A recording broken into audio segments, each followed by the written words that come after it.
फूसों के छावनी में टाटो बिछौना, घर में गरीबी ना चांदी ना सोना।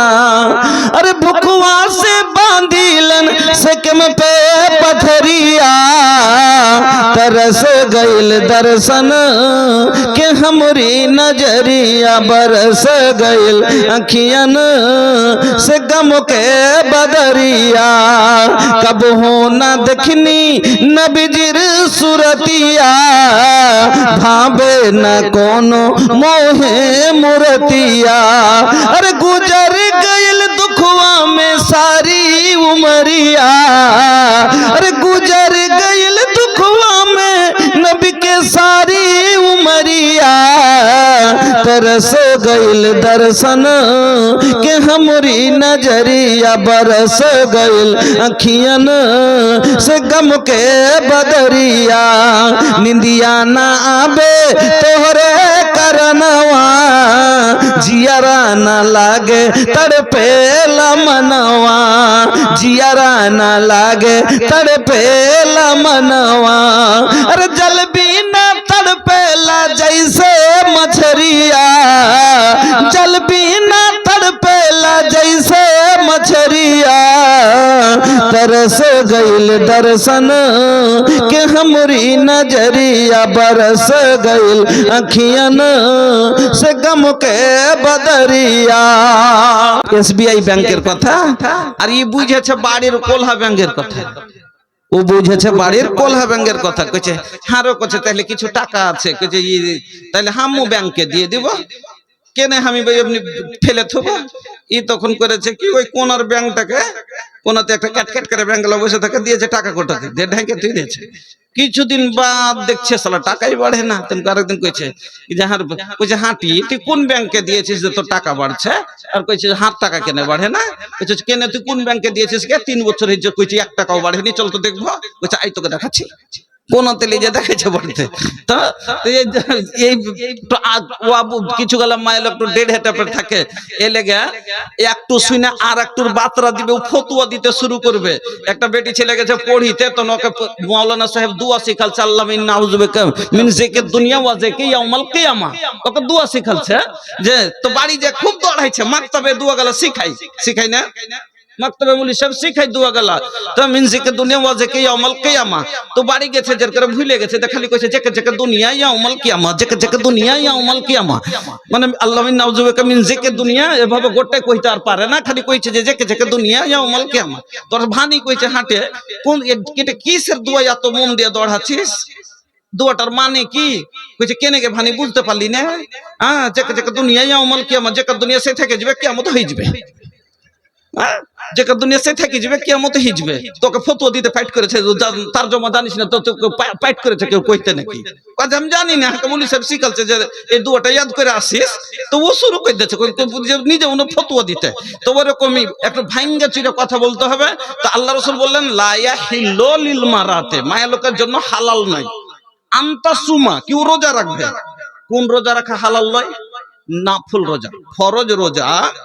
তো বলবেন যে তাহলে কেমন কথা, নাফল রোজা হালাল নয়?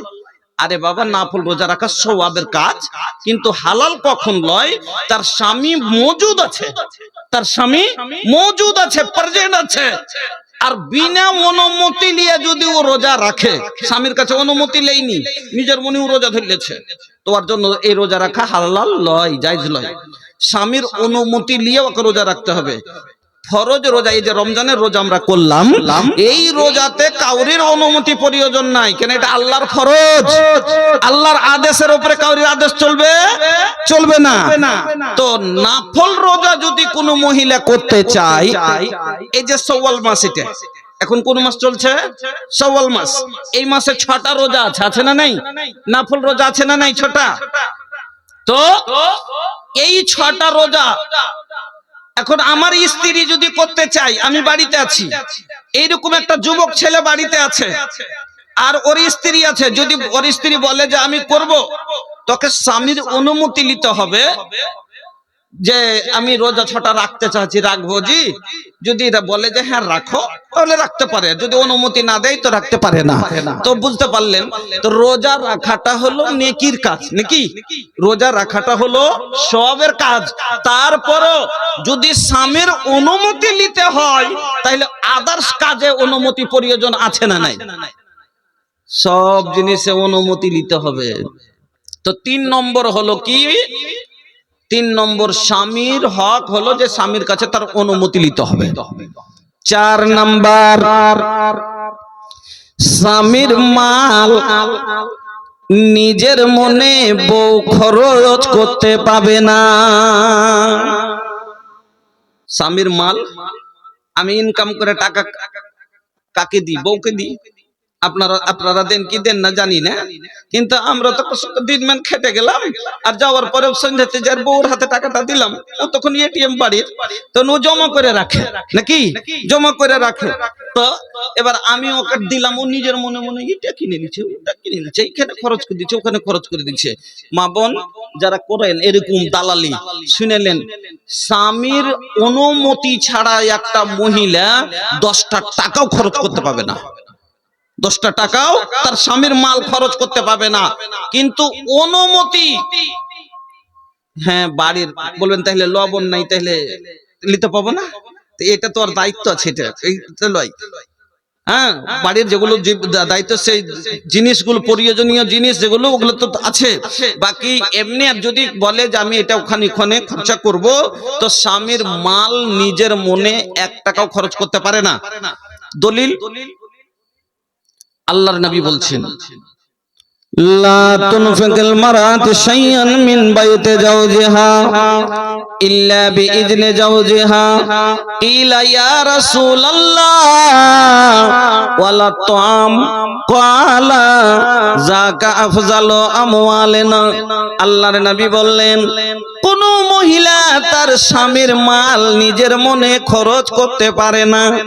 যখনই এই কথা নবীজি বললেন, চট করে একজন প্রশ্ন করে দিলেন, ইয়া রাসূলুল্লাহ ওয়ালা তুম, ওগো আল্লাহর নবী, যদি কাউকে খাবার দেয়, যদি কাউকে খাবার দেয়, তাহলে এটাও কি মালে গণনা হবে? নিজের মনে যদি কাউকে খেতে দেয়, তাহলে এটাও কি মালে গণনা হবে? এটাও কি মাল ধরা যাবে? আল্লাহর নবী বললেন, যাকা আফজালু আমওয়ালিনা, খাবারটা তো হলো আমাদের উত্তম মাল, খাবারটা তো হলো আমাদের উত্তম মাল। এখান থেকে বোঝা গেল নিজের মনে মহিলা কাউকে খেতেও দিতে পারে না। এবারে আমার মা বোনেরা, এই কথা বলে যদি চলে যায়, কাল থেকে একটাও ভিক্ষুক ভাত পাবে না, কাল থেকে একটাও ফকিন্নি খেতে পাবে না।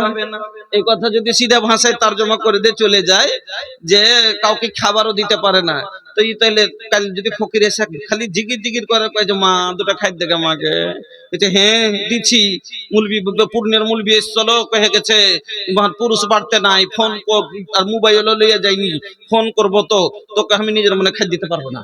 তো ফকির মিসকিনকে দেওয়া যাবে না? যাবে না, ফকির মিসকিনকে দেওয়া যাবে। দলিল সহিহ বুখারীর হাদিস, এই হাদিসটা আপনার সামনে নিয়ে আসছি। ফকির মিসকিনকে দেওয়া যাবে। একদিনের ঘটনা, আল্লাহর নবী বাড়িতে নেই, আম্মা আয়েশা বাড়িতে আছেন। আম্মা আয়েশার কাছে একজন মহিলা 2টো বাচ্চা মেয়ে সঙ্গে করে সওয়াল করলো। আসেন আপনাদের গ্রামে বাচ্চা মেয়ে সঙ্গে করে গরিব গরবাগালা, তো ওইরকমই একটা 2টো ছোট ছোট মেয়ে সঙ্গে আছে। মহিলা এসে আম্মা আয়েশার কাছে, আল্লাহ রাসূলের বাড়ি কত আরমান করে যে দুজাহানের নবী, বাদশাহ, আমার নবী, সারা দুনিয়ার জমিনের বাদশাহ, আজ যদি একটা প্রধান হয়, তার 5 বছর খাওয়ার সমান সম্পদ হয়ে যায়, হয় না জমা? একটা এমএলএ হলে ওর জীবনভর খাওয়ার সময় 5 বছরই জমা হয়ে যায়। একটা যদি এমপি হয়ে যায়, ওর 2 গোষ্ঠী খাওয়ার সমান সম্পত্তি হয়। আমার নবী কিরকম নবী? আমার নবী বিশ্ব নবী, সারা জাহানের বাদশা, কিন্তু আমার নবীর সম্পদ জানেন কি? আমার নবীর বাড়িটা কোন পাথর দিয়ে বানা ছিল? মার্বেল ছিল। কোনটা থেকে কি দিয়ে বানা ছিল? फूसों के छावनी में, फूसों के छावनी में टाटो बिछौना, घर में गरीबी ना चांदी ना सोना।